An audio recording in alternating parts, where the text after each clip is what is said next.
Agaseke k'amakuru mu karere ngapfunduriye muri Uganda. Abatavuga rumwe n'ubutegetsi biganjemo amashyaka nka NUP rya Cyagura Batarias Bobi Wine baramukiye kuri gereza Ruzira ifungiyemo Dr Kizabesige bagiye kureba uko ubuzima bwe buhagaze buko byavugwa ko arwaye.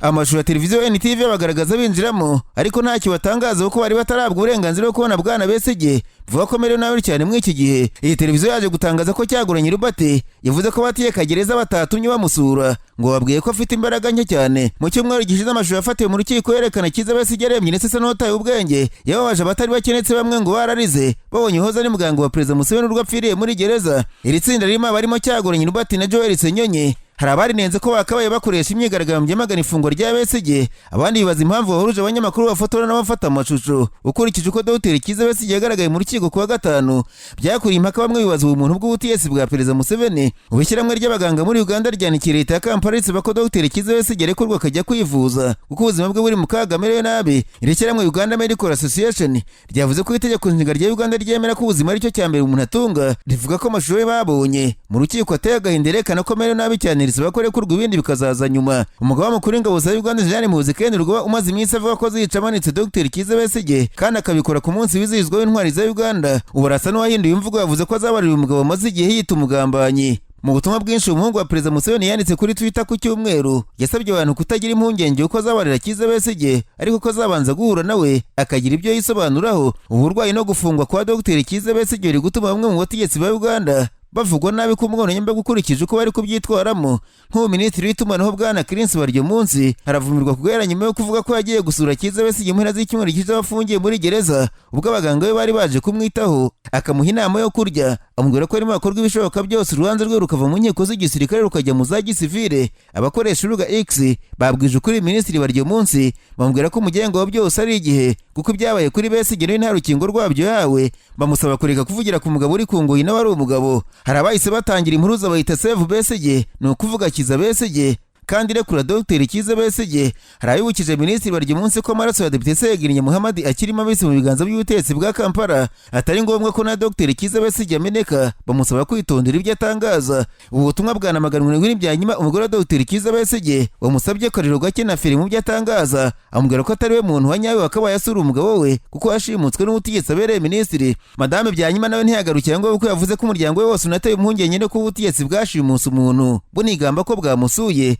Yavuze ko icyamuho cyose bakirengerhamye neza ko umugabo arwanira uburenganzira mu gusoza atishe muntu cyangwa se nta n'isoni ngo bamusuye. Mu bandi bagaragaje gusaba irekurwa rya Dr Kizabesige harimo Abihayimana. Itorero ry'Abangirikani muri Uganda ryatangije ubukangurambaga bugamije gusaba leta y'iki gihugu gufungura Dr Kizabesige, umunyapolitiki utavuga na leta ufunzwe. Bwana Besige ukurikiranweho gushagurika ubutegetsi akoresheje imbunda wafunzwe n'inkiko za gisirikare z'iki gihugu, amaze iminsi imyigaragambyo yo kwicisha inzara n'ubwo urwego rw'amagereza rutabyemera ndetse binavuga ko ubuzima bwe bumeze nabi cyane. Ikinyamakuru Daily Monitor cyo muri Uganda cyandika ko mu kwizihiza ubuzima bwa Janani Rum wishwe azizwa kwemera, Musenyeri Kazimba mugaru uyobora idini ry'Abaporotsi muri Uganda yavuze ko ifungwa rya Kizabesige riteye inkeke. Uyu munyedini yavuze ko kuba leta imufunze nta bumwe no gushyira hamwe bigaragara mu gihugu, asaba ko afungurwa kuko Janani Rum mu byapfire hatarimo gufungwa buri kanya ku muntu wese bigaragara ko ufite ibitekerezo bitandukanye n'abantu bafite ubutegetsi. Leta y'u Uganda yemeje tariki ya 16 ukwezi kwa kabiri nk'umunsi wariwe Janani Rum woza ari musenyeri w'idini ry'Abaporotsi mu gihugu. Musenyeri Kazimba yabwiraga adaciye ku ruhande Madame Rubinana Banja Minisitiri w'intebe ya Uganda waruhagarariye Perezida Museveni muri uyu muhango, yavuze ko imfungwa zose za politiki mu gihugu zikwiye gufungurwa nta yandi manani zabayeho. Musenyeri Kazimba yavuze ko Imana ihora ihabana amahirwe ya kabiri agasanga nta mpamvu yo ku gihugu cyaba kizirikana abantu nka Musenyeri Janani Rum ngo kibe kinafite imfungwa mu gihugu hose. Asaba ko harimo Dr Kizabesige gihabwa amahirwe ya kabiri bakava muri gereza bakajya mu miryango yabo. Uyu mukuru w'Abaporotsi muri Uganda yanasabye abanya-Uganda kugira umuco wo koroherana. Yavuze ko ubwo amatora yegereje umwaka utaha abantu bakwiye kwirinda gukina politiki irimo amacakubiri cyane cyane bazaba bashaka amajwi. Abanyapolitiki bose bari muri uyu muhango wo kwibuka nyakwigendera mutagatifu Musenyeri Janani Rum nta n'umwe wigeze akomoza ku nyigisho za Musenyeri Kazimba zo kurekura Dr Kizabesige, bivuga ko nta gikozwe ashobora kugwa muri gereza ya Ruzira bafungiye. Hari amakuru avuga ko cyumweru yarembye cyane, umuryango urahamagarwa wohereza umuganga usanzwe umuvura ariko yashubijwe muri gereza. Umugore uri n'ibyanyuma yavuze ko icyaba ku mugabo we cyose gikwiye kubazwa Perezida Museveni ngo niwe udashaka ko arekurwa. Leta y'u Uganda iracetse kuri uyu munyapolitike ariko Jenerali Muhoozi Kainerugaba amaze iminsi avuga ko azamumanika kuko amwita umugambanyi w'ubutegetsi bwa se ariwe Perezida Museveni. Icyakora ku rubuga X Jenerali Muhoozi yavuze ko azabarira Kizabesige ariko bazabanza kuganira akagira ibyo yisobanuraho. Nararanganije amaso ibinyamakuru byandikirwa muri Kongo Kinshasa, abanyamakuru bakize amakaramu ku mpapuro barandika banaswa leta ya Kongo yashyize ikemera ko umujyi wa Bukavu uri mu maboko y'inyeshyamba za M23. Nyuma y'amasaha make ingabo z'iki gihugu FARDC zitangaje ko arizo zigenzura uyu mujyi mukuru intara y'Kivu y'Amajyepfo. Igisirikare cya Kongo FARDC mu gitondo cyo ku cyumweru cyatangaje ko aricyo kigenzura umujyi wa Bukavu. Gusa amashusho n'amakuru atangwa n'abatuye Bukavu bavuga ko abarwanyi ba M23 bakomeje kwinjira muri uyu mujyi ari benshi. Mu ijoro ryo kuwa gatandatu amakuru yatangaje ko abasirikare ba Kongo FARDC bagarutse muri Bukavu kuko abarwanyi ba M23 babuvuyemo. Umunyamakuru wa Radio Maendeleo uri Bukavu yabwiye BBC ko ibingibi nawe yabyumvise, ariko aho ari atabonye abasirikare ba leta mu kugaragaza ko abarwanyi ba M23 bari Bukavu. Umuvugizi wabo wa gisirikare Colonel Uringoma yagaragaje video n'ifoto y'abarwanyi ba M23 barahazwe nko kuri Place de l'Independance hagati mu mujyi wa Bukavu. Colonel Uringoma abajijwe kubivugwa n'ingabo za leta yasetse, avuga ko amashusho yonyine avuga yongeraho ko igisubizo ari ibirimo kubi Bukavu. Andi mashusho atandukanye yerekanye abarwanyi ba M23 bakoze inama ya mbere n'abaturage mu mujyi wa Bukavu bari kuri stade ntoya izo nka Place du 24. Muri aya mashusho Bernard Mahesha Byamungu, umwe wakuriye abarwanyi ba M23, yumvikana yizeza abaturage ba Bukavu umutekano amasaha 24 ku yandi. Mu gitondo cyo ku cyumweru hagati no mu nkengero za Bukavu habonetse imirongo miremire y'abarwanyi ba M23 bivuga ko uwo mutwe urimo kohereza abandi barwanyi benshi muri uwo mujyi. Uyu munyamakuru utifuje gutangazwa amazina yabwiye BBC ati muri iki gitondo nanjye nababonye imirongo yabo ni miremire, gusa banababonye sinakwemeza neza niba barimo binjira mu mujyi cyangwa se bari kuwusohokamo. Amashusho menshi yashyizwe ku mbuga nkoranyambaga yafashwe n'abaturage bavuga ko ibyo barimo kubona ari imirongo miremire y'abarwanyi ba M23 bagendaga mu mujyi wa Bukavu. Mu mujyi wa Bukavu ariko ngo hari ikibazo cy'intwaro nyinshi mu basivile kivuye ahanini kuri wazarendo. Imitwe y'abasivile yahawe intwaro na leta ya Kongo ngo ifashe ingabo z'igihugu kurwanya M23. Bukavu kandi yaranzwe n'ibikorwa by'ubusabuzi kuwa gatandatu byakomeje no mu gitondo cyo ku cyumweru nk'uko umunyamakuru yabivuze. Nyuma y'inama yo kuwa gatandatu nijoro yahuje perezida wa Kongo, abategetsi bakuru n'abakuru b'ingabo yiga uko ibintu byifashe muri Burasirazuba bwa Kongo. Ibiro bya perezida w'iki gihugu byari byavuze ko Bukavu yatewe by'igihe gito na M23 igenzurwa n'ingabo za Kongo n'ibihangange bya wazarendo. Ibi ni ibyasubiyemo n'itangazo ry'igisirikare nyuma rivuga ko muri iyi nama byemejwe ko umujyi wa Bukavu winjiye by'igihe gito n'abateye, ariko hose ngo ugenzurwa n'ingabo za leta ya Kongo, ni ukuvuga FARDC. Hagati ariko perezida w'Ubufaransa Emmanuel Macron mu ijoro ryakeye yatangaje ko bavuganye na mugenzi wa Kongo Tshisekedi bakumvikana ku ngingo zirimo gusaba ko haba agahenge ku kanya kandi gakubarizwa n'impande zose, gusaba ko M23 igomba guhita iva Bukavu ku kanya, gusaba ko habaho kwizezwa umutekano abategetsi ba gisivile na gisirikare bagahita bagaruka i Bukavu, ndetse no gusaba ko M23 irekura ikibuga cy'indege cya Kavumu indege za gisivile zikongera kugenda. Makuru yavuze ko asaba u Rwanda gufasha ngo izo ngingo zubahirizwe. Uruhande rwa M23 cyangwa u Rwanda ntacyo bavuze ku byatangajwe na perezida w'Ubufaransa bwana Emmanuel Macron. Ubufaransa kimwe n'ibindi bihugu nk'Ubwongereza na Leta z'Ubumwe za Amerika na Loni bemeza ko ingabo z'u Rwanda zifasha M23. Abategetsi b'u Rwanda bakanakoreza ingabo muri Kongo bavuga ko bafashe ingamba zo kurinda umutekano w'igihugu ku mipaka, banenga ko amahanga yoroshye ikibazo cy'umutwe wa FDL urwanya ubutegetsi bwa Kigali ukora muri Burasirazuba bwa Kongo. Kuwa kane Addis Ababa mu nama y'akanama k'umutekano k'ubumwe bwa Afurika yize ku kibazo cya Kongo, perezida w'u Rwanda Paul Kagame yavuze ko u Rwanda ruterebwa n'ibibazo bya Kongo, ati dufite ibyacu byo kwitaho. Yanenze kandi abakirenza ikibazo cya FDL, avuga ko ari ugukirenza amateka y'u Rwanda,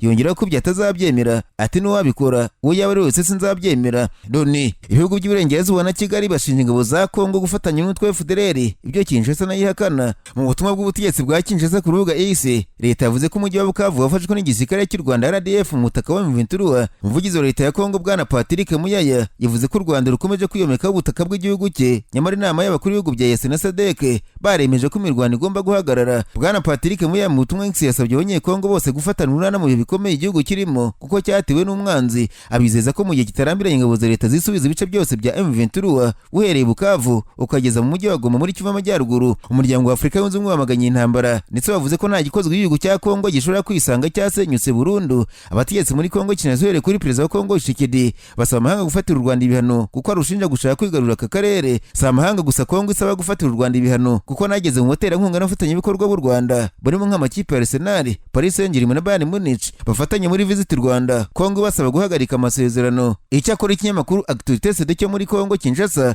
cyane ko abategetsi bamwe na bamwe batabona ko ibihano byafatira u Rwanda byarangiza intambara muri iki gihugu, nka Denis Sassou Nguesso utegeka Kongo Brazzaville ukomeje umubano mwiza na Tshisekedi ndetse na Kagame, yavuze ko yiteguye kuba umuhuza mu gushaka igisubizo cy'amahoro mu makimbirane hagati y'impande zombi mu guhangana n'akaga k'intambara y'akarere. Perezida wa Kongo Brazzaville yatangaje mu kiganiro yagiranye n'ikinyamakuru France 24 ko inama hagati ya perezida wa Kongo n'u Rwanda ishobora kugabanya umwuka mubi bityo bikagira uruhare mu kugarura amahoro arambye muri Burasirazuba bwa Kongo. Uturere twinshi ubu ngubu tugenzurwa n'inyeshyamba za M23. Perezida Ngweso ushyigikiye ihame ry'ibisubizo by'Afurika ku bibazo bya Afurika yarwanije ibihano mpuzamahanga biteganijwe by'umwihariko n'umuryango w'Uburayi ku Rwanda, kuko nk'uko abivuga ibihano bitakemuye ikibazo. Ati icy'ingenzi kuri twe no gushakisha igisubizo nyacyo ku kibazo. Akomeza yibutsa ko abanyafurika bose bazi kwikemura ibibazo bonyine nyuma yo guhuza inzira ya Rwanda na Nairobi. Sassou Nguesso ashobora gusimbura Lorenzo nk'umuhuza. Mu nama yabo iheruka Brazzaville hagati muri Mutarama, abo baperezida bombi bagaragaje ko bangayikishijwe cyane no gukomeza imirwano ibera muri Burasirazuba bwa Kongo, nubwo hagiye hatangazwa ihagarikwa ry'imirwano ndetse haba n'inama zahuje intwari z'u Rwanda n'iza Kongo Kinshasa. Nk'uko bigaragara mu itangazo ryashyizweho umukono, Denis Sassou Nguesso na Joao Lorenzo basabye kandi impande zihanganye gukomeza gushimangira ibikorwa bifasha ibiganiro ndetse no kohereza no gushyigikira ibikorwa by'abunzi. Hagati ari kwibura M23 ricyatsimbaraye kuko baba ibiganiro hagati yabo n'ubutegetsi bwa Kinshasa. Ihuriro Alliance Fleuve Congo M23 ryamaganye guteza umutekano muke, ubwicanyi n'ubusabuzi byakozwe n'ingabo za leta ya Kongo FARDC, ingabo z'abarundi FDLR, Wazalendo. Rivuga ko hafashwe umwanzuro wo guha ubutabazi abaturage mu mujyi wa Bukavu bateranwe n'ingabo z'ihuriro rya Kinshasa, nk'uko bigaragara mu itangazo ryashyizwe ahagaragara ku cyumweru. M23 yavuze ko kuva mu gitondo cyo ku cyumweru tariki ya 16 ingabo zacu zirimo gukora kugira ngo umutekano w'abantu n'umutungo wabo umujyi ushimisha abaturage bose. Iryo tangazo rikomeza rigira riti twongeye gusaba ko ibiganiro bitaziguye kandi bivuye ku mutima n'ubutegetsi bwa Kinshasa hagamijwe gukemura intandaro y'amakimbirane no gukiraho amahoro arambye mu gihugu cyacu. M23 irahamagarira ingufu za politiki n'imibereho zose zirwanya ubutegetsi butemewe muri Kinshasa kwitabira urugamba rwemewe n'itegeko nshinga rwo kuzana impinduka zikomeye muri gahunda y'imiyoborere muri Repubulika ya Demokarasi ya Kongo. M23 ivuga ko ingabo za Kongo n'abafatanyabikorwa bazo bafatanya ubugizi bwa nabi nibareka ibikorwa byabo bya gisirikare bidatanga umusaruro. Ibisabwa byo guhagarika imirwano bizahuzwa kugira ngo hagerwe ku mahoro arambye, imibanire myiza hamwe n'ituze muri Kongo Kinshasa. Iri huriro ryibutsa ko rifite uburenganzira bwo kurengera no kurinda abaturage b'abasivile ndetse n'uturere twabohowe amarurirwa yose y'ubutegetsi bwa Kinshasa n'abafatanyabikorwa babwo. Izi nyeshyamba ariko mu yandi makuru zisaba ingabo z'Urundi kuva ku butaka bwa Kongo Kinshasa inzira zikigendwa. Perezida Paul Kagame yerutse kubwira ikinyamakuru Jeune Afrique ko nta muntu uzamukangisha ibihano kuko yahitamo guhangana n'ibihungabanya umutekano w'igihugu aho gutinya ibihano. Muri icyo kiganiro ati ibihugu bimwe bifite uruhare muri iki kibazo nk'Ababiligi n'Abadage bahoze ari abakoloni bari kudutera ubwoba bitwaje ibihano kuko ndi guharanira uburenganzira bwanjye, barumva ko bantera ubwoba. Byumvikane neza aho guhitamo hagati y'ibibangamira umutekano no gufatirwa ibihano nafata intwaro ngahangana n'ibigamije kongera nabi ntitaye ku bihano. Perezida Sassou Nguesso yahamije ko ibibazo bya Afurika bigomba gukemurwa n'abatuye umugabane ndetse ko hadakenewe umuntu winjira mu kubashakira umuti ibibazo bo birengagije. Ati ntiwakwanga umusanzu w'inshuti n'abafatanyabikorwa b'Afurika. Ati ntiwakwanga umusanzu w'inshuti n'abafatanyabikorwa b'Afurika ariko bibanze na Afurika. Twarabibonye muri Libya abafatanyabikorwa bigijeyo abanyafurika ariko byarangiye babonye ko ikibazo nka kiriya kitakemurwa hatabayeho uruhare rwa Afurika. Kugeza ubu Perezida wa Kongo Kinshasa Félix Antoine Tshisekedi Tshilombo yanangiye kuzaganira na M23 nyamara kuva muri Mutarama uyu mwaka uyu mutwe umaze kwigarura igice kinini cy'intara kiva amajyaruguru harimo n'umujyi wa Goma hamwe n'ibice by'intara kiva amajyepfo n'umujyi wa Bukavu. Ubu mu ntara kiva amajyaruguru abaturage baramutse bigaragambye muri teritwari ya Nyiragongo basaba ko ingabo za MONUSCO n'iz'Abarundi zibavira mu gihugu. Ni Nyabije muri Kenya abanyamakuru bicaye imbere mudasobwa barandika. Banditswe Depite uhagarara akarere ka Beirut mu nteko ishinga amategeko ya Kenya bwana Nelson Kweche yasabye ko Raila Odinga usanzwe utavuga mu butegetsi ahabwa umwanya wa minisitiri w'intebe nyuma yo gutsindwa ku mwanya wa perezida wa komisiyo y'umuryango wa Afurika yunze ubumwe. Uyu mudepite yavuze ko guverinoma ya Kenya kwanza ikeneye ubunararibonye bwa Raila Odinga akafasha gushyira igihugu ku murongo. Raila Odinga yahoze ari minisitiri w'intebe muri Kenya ubu nta mwanya afite mu butegetsi ariko yatsinzwe amatora aheruka 2022 ku mwanya wa perezida. Abatavuga rumwe na leta muri Kenya ariko baganira n'ikinyamakuru The Citizen Digital bavuze ko gutsindwa kwa Raila Odinga ku ntebe iryoshye cyane yo muri Afurika byatewe na perezida William Ruto nka Kalonzo Musyoka wahoze ari vice perezida ashinja Ruto ko yitwaye nabi mu kwigira intyoza ngo ari umuhuza mu bibazo bya Kongo n'u Rwanda ngo bigatuma ibihugu bya SADC bibona ko ahuzagurika byanga gushyigikira umukandida watanzwe na Kenya ariwe bwana Raila Odinga. Bwana Odinga kuri ubu ntaragira icyo avuga kuko yaratsinzwe kuri uyu mwanya wegukanwe n'umunyajibuti. Abasesengura politiki muri Kenya bari bateguje ko Odinga bigoye ko yatsinda bagendeye ku buryo William Ruto yitwara ku bibazo by'akarere cyane cyane muri Kongo Kinshasa. Nk'ikinyamakuru tuko gisubiramo Kalonzo Musyoka avuga ko ibihugu bya SADC bisanganwe ibibazo na perezida Ruto akaba ariyo mpamvu byanze gushyigikira umukandida we. Ikinyamakuru Chimp Report cyo muri Uganda gisa n'isesengura impamvu bwana Odinga baratsinzwe n'andi wa Djibouti ariko kimusubiramo avuga ko yumva nta ruhare rwa perezida Ruto rurimo ndetse akanahakana ko yabaranze gutorwa kubera ko ashaje. Abasesenguzi bavuze ko Odinga amenyera akazi ko muri Afurika ariko hari amakosa yakozwe muri politiki y'igihugu cye ngo yabarabaye intandaro yo kuba atarabonye amajwi.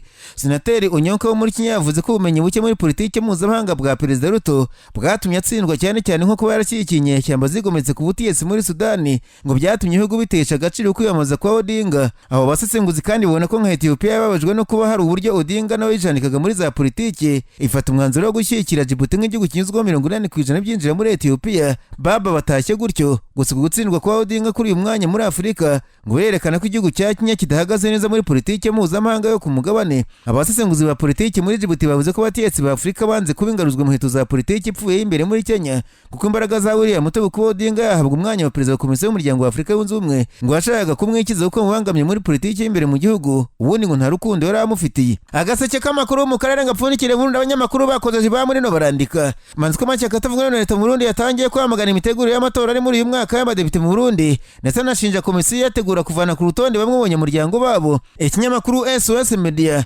cyenzwe mu ntara y'Ibitoki imigire bitagahumira bunwa hageze basaba ko komisiyo ishinzwe amatora yagira icyo ikora. Iyi komisiyo yamaganye amakuru yavuze ko ari ibihuha byambaye ubusa. Amashyaka y'Iprona na Frodebu arashinja komisiyo y'amatora gukora ibishoboka byose ngo azatsinde David Deri ku butegetsi. Hagati umuvugizi wa perezida Evariste Ndayishimiye mu Burundi Rosine Gatoni Girene ari kotswa igitutu nyuma y'aho abanyarwanda bakoresha imwe n'imbaga iminyorogoto. Intandaro yo kwita abanyarwanda tudukoko n'ubutumwa bwatangajwe na perezida Ndayishimiye nyuma y'aho mu cyumweru gishize ahamagariye Burundi kwitegura intambara izabanganisha n'abanyarwanda. Uko niko perezida Ndayishimiye yari yabitangaje. Iki ndakibabwire ntimujya mu mukondo wa zose. Buramatari yavuze ati umubanyi mubi murazi ko ariko araduhigira mugana aramaze kumugabisha uzotuvyoga tuzomuvyonga aho mwe muritegura ntimugire ubwoba bajya turazinanye aho ndi mu Mugesera murazinanye kuva ku ntwaro ya cami batigeze batunesha ubu niho dushobora ngaha murabibutsa izina ryo mu Kirundo, murabibutsa muti murazi mu Kirundo aho byavuye. Uti rero tuzoraba neza noneho ntibazari mwebwe mwenyene twese n'uw'Inyanza rake ari ku rwego rwa Tanzania uraba Kigoma azoba araha twese abarundi twese ntituzokwemera ko dupfa nk'abanyekongo hip sha abantu bagaye bakifa nk'impene uko nyene hari abantu b'abagabo bakanura.